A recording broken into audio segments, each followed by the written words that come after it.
Down in a submarine lock, 50 feet below the surface of the Magic Island, Jerry and Joan are waiting for their orders to go aboard the Euclidean submarine, which will go out to capture Johnson on Mrs. Gregory's other boat.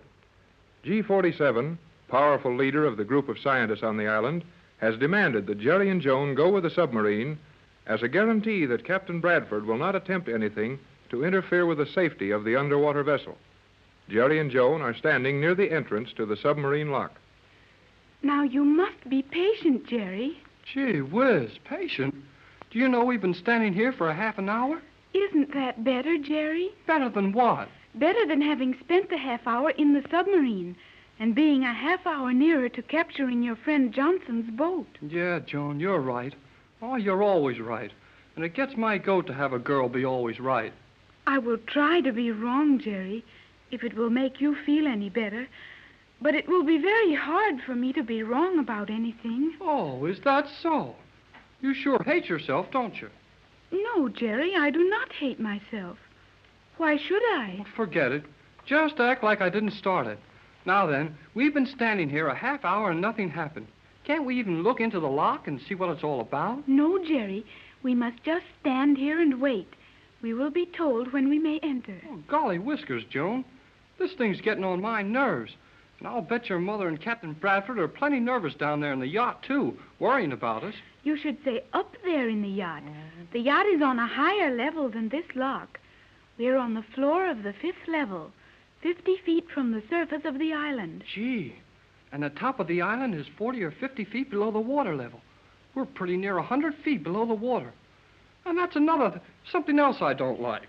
What is that, Jerry? Oh, I'm afraid that when we get in that submarine, it'll shoot right up to the surface. And one of those battleships practicing up there will think we're the target and let us have a few rounds. Oh, no danger of that.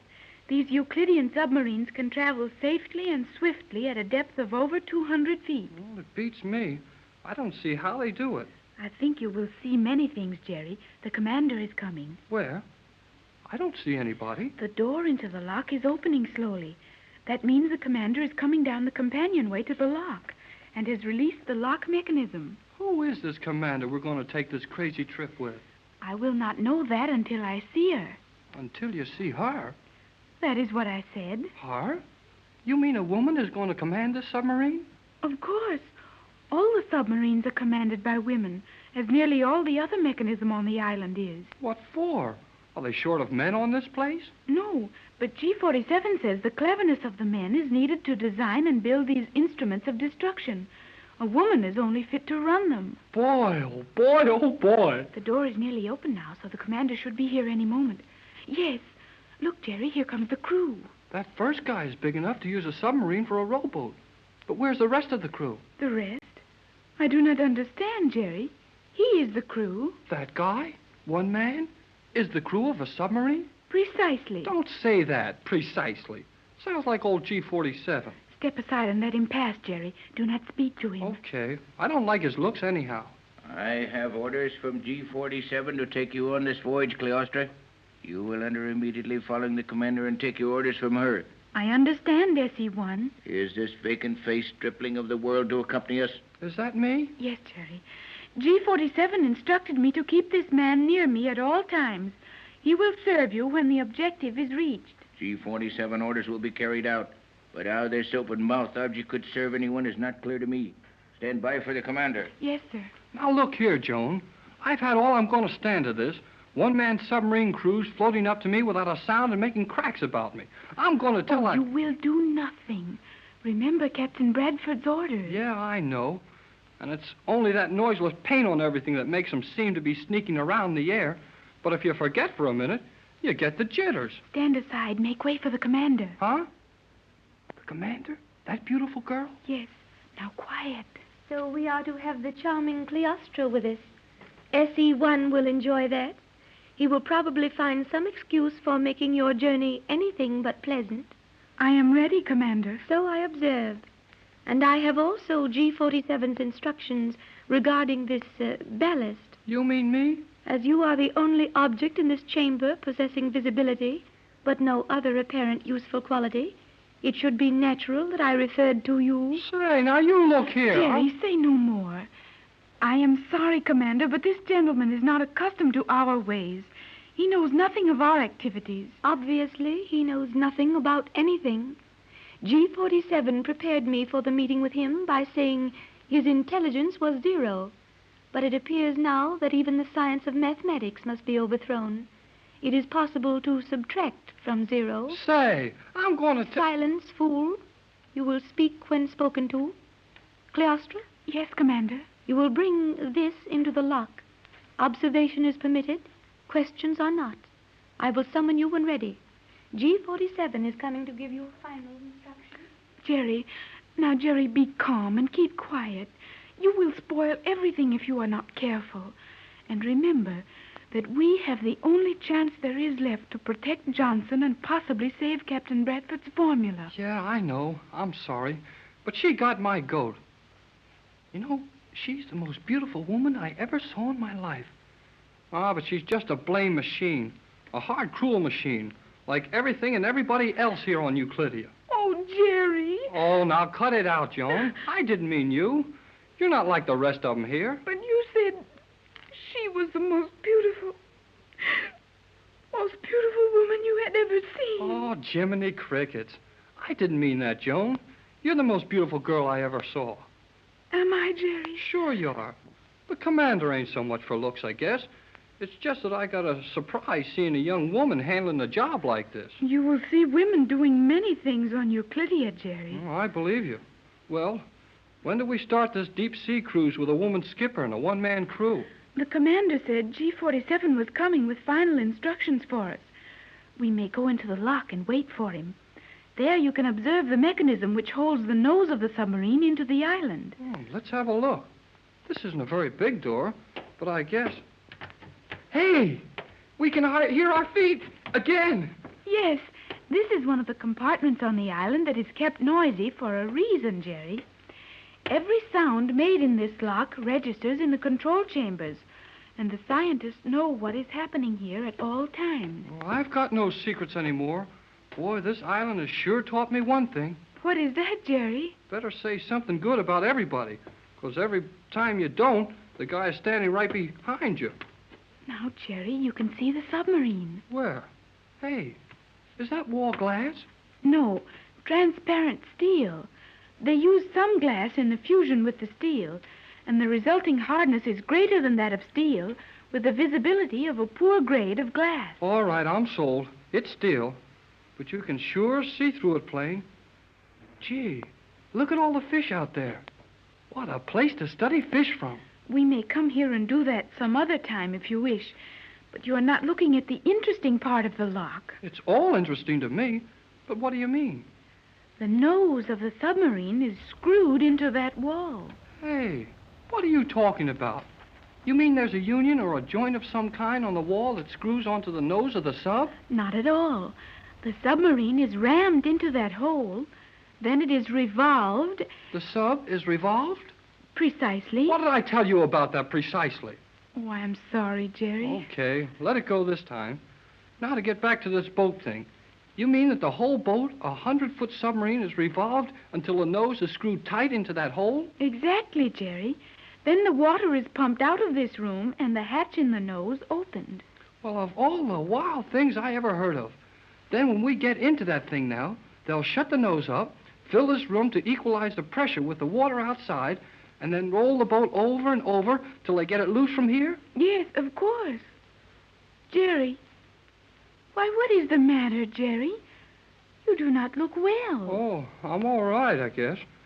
But it makes me feel kind of funny to think about us being in that boat when they wind it up out of there. There must be 20 or 30 threads around that hole. Are they going to turn that boat over and over 20 times with me inside of it? 24 times, Jerry. Oh. But you will not turn over with the boat. You mean I won't know it when I do? Well, maybe you're right. No, Jerry. Just the shell of the boat turns. The inside assembly, the turbines, the compressors, everything stays on an even keel while the boat revolves around it. Well, I hope it comes out all right, but I feel kind of green. You look a peculiar color, too. Well, I thought so. Are you ready? No. Oh, no. We are ready, sir. Your instructions are brief. You will make every effort to get this man Johnson to submit peacefully to bringing his boat to the island. If you fail, the commander will know what to do. But how are we going to do this, G47? You will decide that for yourselves. As for you, Cleostra, if you allow this young fool to make a mistake, you will be left with the wreckage of Johnson's boat, 300 miles from here. I understand. On your way. Do not keep the commander waiting. Go on, Jerry. Crawl into that hole in the nose of the boat. Just go into it head first? Yes, hurry. Okay, here goes. Okay, come on in, Joan. Are you all right? Of course, Jerry. Oh, Jerry, take your hand away from there, quick. Oh, gee.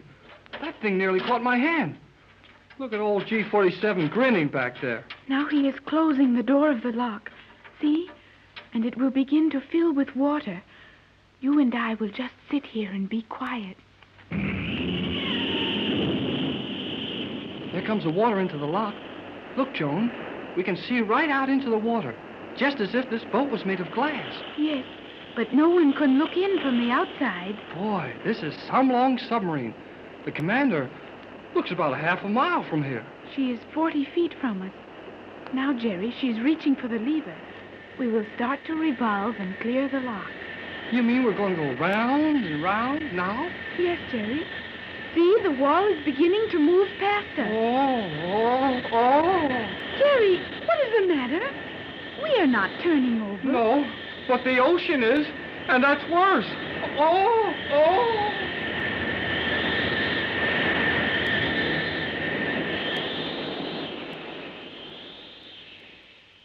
Over 90 feet below the surface of the ocean, Jerry and Joan are shoving off the Magic Island in a Euclidean submarine. This immense cigar-shaped boat, 100 feet long, capable of a speed of 40 miles an hour underwater, has a crew of only one man and is commanded by a beautiful Euclidean woman. All this is almost too much for Jerry, and when the boat is spun rapidly, over and over to clear it from the lock in the island wall, Jerry has a feeling that perhaps he wasn't cut out for a sailor's life after all. The submarine is just pulling away from the island. Are you all right now, Jerry? Oh, I don't think I'll ever be. Oh, Joan, when I saw the sides of this boat going past me like a moving picture, oh, boy. Have you ever been in a submarine before? No, and never again. It's not so bad now, though. But what's making us go through the water?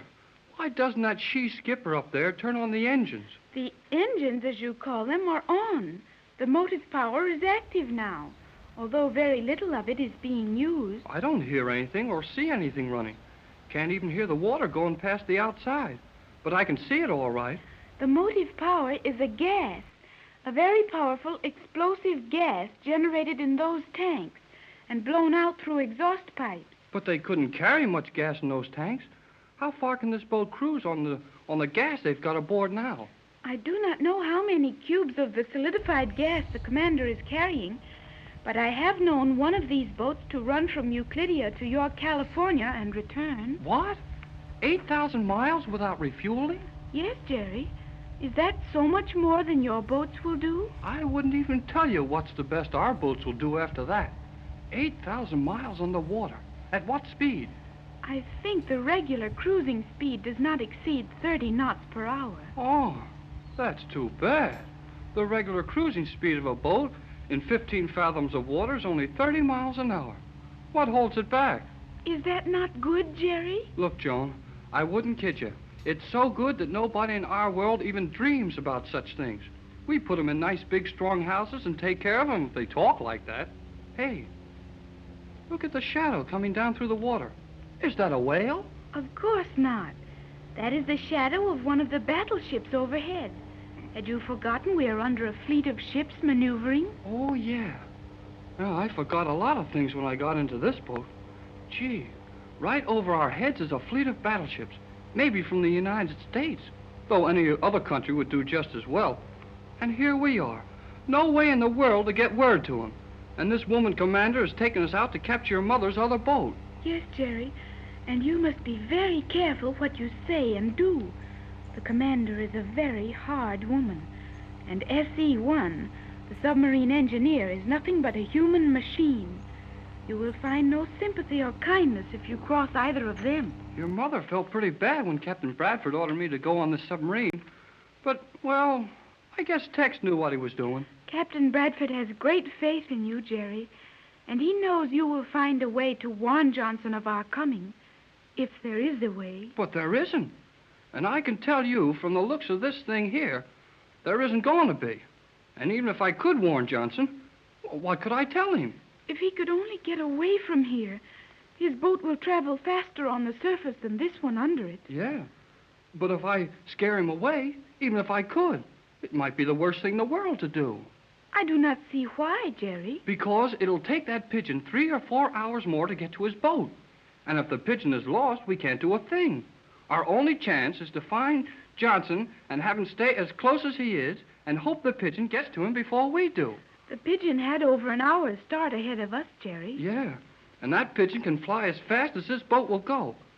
But when Johnson won't have time to do anything before the boat catches him.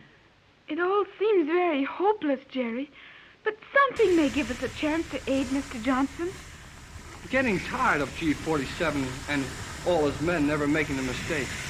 I bet if we could use our heads a little, we could figure some way to outsmart that girl up there in the control seat. It would not be wise to try it. Gee, she heard me. Of course, Jerry. These submarines are covered by a system of microphones and amplifiers. When will you learn that there is no privacy among the Euclideans? Well, can we come up and talk to you, Commander? You may speak to me from there if you have anything to say. I got plenty to say. Proceed. Well, forget it. It would be as well for you to forget it. Please, Jerry, do not try to say anything more. J12C to J24Y. Johnson! Yes, Jerry. J12C On the radio in to this sub. J24Y. Hello, J24. Hello. Must have a report from you, J24Y. We'll stop sending and change course if no answer to this call. J12C to J24Y. What can I do now, Joan? You will come up here to the control section at once. Do as she asks, Jerry. I will stay here. But, Joan... I know best, Jerry. I would have been asked to come up if I had been wanted. Hurry. I'm coming. Sit tight, Joan, and don't worry. Be careful, Jerry. Do exactly as the commander tells you. Be very careful, Jerry. You will sit here and do as I tell you. Sit down there. Now what? My microphone is before you, and you will send this message to J12C. I have been waiting for his call to get his wavelength. You will send the following message. Send it to whom? You know it perfectly well. This is the message. You will call J12C exactly as you would from the Gregory yacht. You will call him in a natural manner. Tell him you are all safely on the island, but the yacht is wrecked. You cannot leave, and he must come to you. Answer any questions he asks, but answer them carefully. Make it plain that he must hurry to the island. Then what happens to Johnson when he gets to the island? Do not act stupid. You know as well as I that Johnson has the material aboard for compounding Captain Bradford's formula, and that a pigeon left your yacht with instructions to Johnson as to how to use the formula to attack Euclidia. The pigeon may arrive at the boat, but Johnson will never use that formula. Now, send the message. Yeah? And what if I don't? You have seen these ray guns before, I think? Jerry, do as you are ordered. You can gain nothing by refusing. This is the funniest place. People talk to you from all over the boat. You may gape at the wonder of this boat later. Now send the message, and remember, one mistake and I will use this ray gun. Then I will proceed to Johnson's boat and sink it with all on board. All right. Oh, I'm ready. Tell me when to go. At this depth and distance, I will need the generators. When I start them, watch the filament in that tube. When it glows, speak. And remember to say nothing to arouse suspicion. Now silence until you see that tube glow.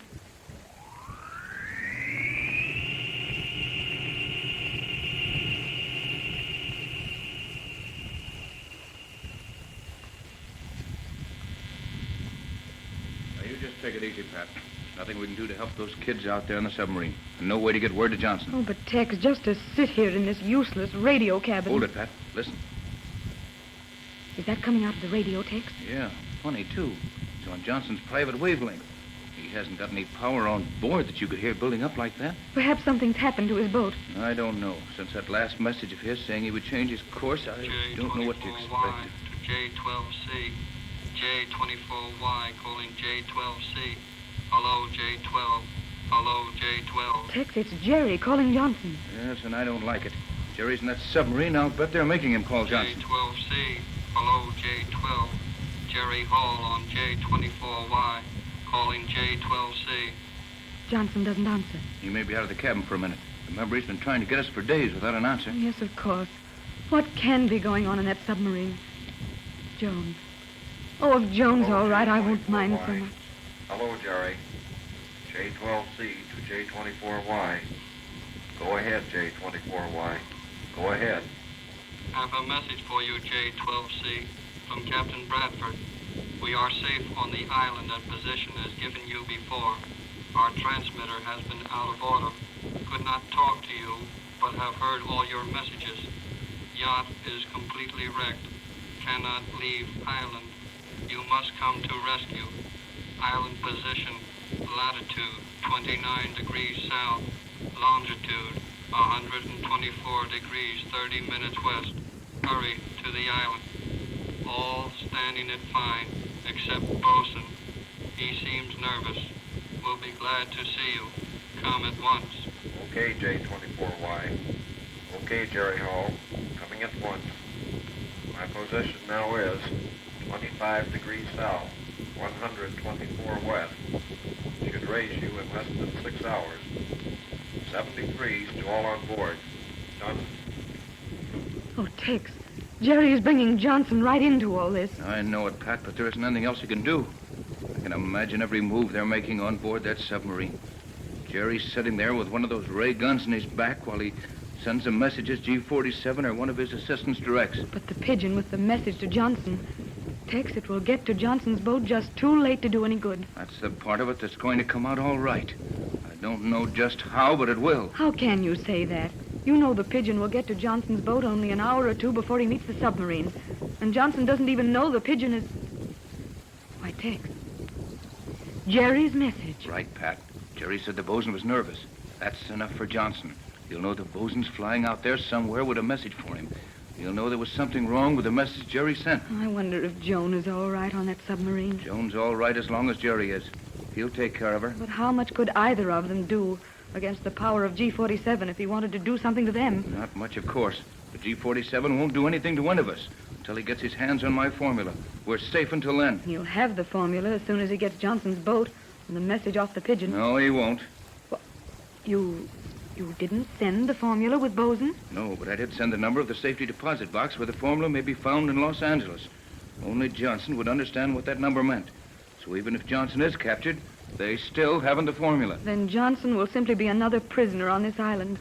And all of his crew and our other boat will be tied up here. We're only getting in deeper and deeper, Tex. Yes, but we'll have quite an organization on this island then. It won't be so one-sided, and a lot of things can happen.